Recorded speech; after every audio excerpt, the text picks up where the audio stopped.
Welcome back to my শাশুড়ি বৌমা রান্নাঘর। কেন তোমরা বাজারে সবজি কিনতে যাবে? বাড়ির মধ্যে যদি থাকে টাটকা টাটকা সবজি তাহলেই না মজা আসে রান্নাটা জমিয়ে করতে। অপূর্ব এক রেসিপি, দেখতে থাকুন। আজকে আমাদের রেসিপি হবে বরবটি বাটা। ক্ষেতের থেকে বরবটি তুললাম। মাছের ঝোল আর মাংস তো রোজই খাওয়া হয়, আজ না হয় গরম ভাতের সাথে কাঁচামরিচ আর রসুনের তৈরি বরবটি বাটা খেয়ে দেখুন কেমন লাগে। মেশেই এক থালা ভাত উধাও হয়ে যাবে। আজ এই ভিডিওতে দেখাবো এক গ্রাম্য পরিবেশের অসাধারণ একটি বরবটি ভর্তার রেসিপি, দেখতে থাকুন।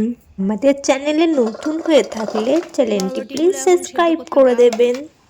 এইদিকে আমাদের বরবটিগুলো কেটে সেদ্ধ করতে দেওয়া হয়ে গেল। আদা, রসুন, পেঁয়াজ, লঙ্কা, টমেটো, বরবটিগুলো অল্প সেদ্ধ হয়ে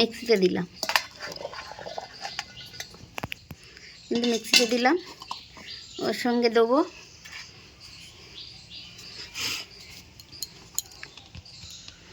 পাঁচটা কাঁচা লঙ্কা, কয়েকটা রসুন, একটু আদা, একটা পেঁয়াজ বাটা। পেঁয়াজ বরবটির মধ্যে দিয়ে এগুলো বেটে নেব।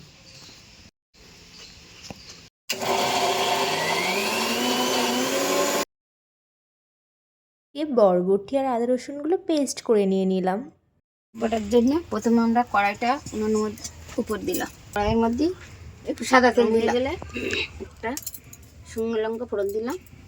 আসল মশলা হলো কালো জিরে ফোড়ন দিলাম কড়াইয়ের মধ্যে।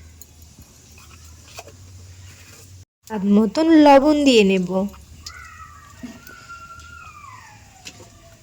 একটু হলুদ,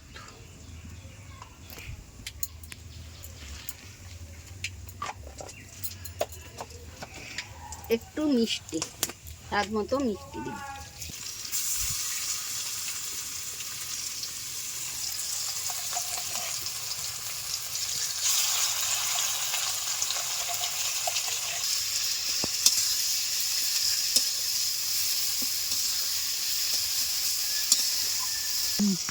বরবটি ভাজা চচ্চড়ি তো অনেক খেয়েছি, বরবটি বাটা খেয়ে দেখুন কত সুন্দর লাগে।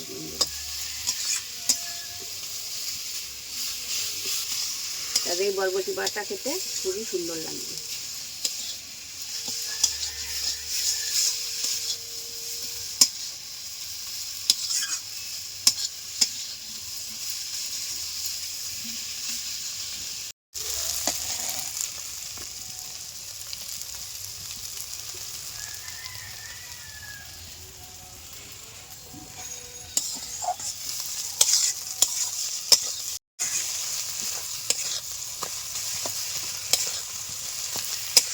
দুই তিন মিনিট কড়ার মধ্যে দিয়ে নাড়লেই বরবটি বাটা পুরো কমপ্লিট।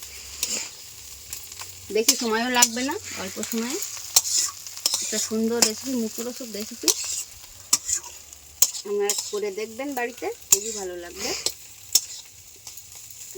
আমাদের বরবটি বাটা সম্পূর্ণ রেডি।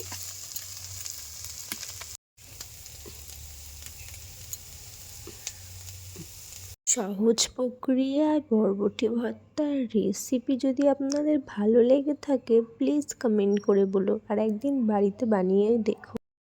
অপূর্ব এর টেস্ট কত কেমন লাগছে। এই বরবটি বাটা গরম ভাতের সঙ্গে খুবই সুন্দর লাগে। এই গরম গরম ভাত আর বরবটি বাটা, আর কিছুই লাগবে না বন্ধুরা। আপনাদের গরম গরম ভাত আর বরবটি বাটা এত মুখরোচক, খেতে খুবই ভালো।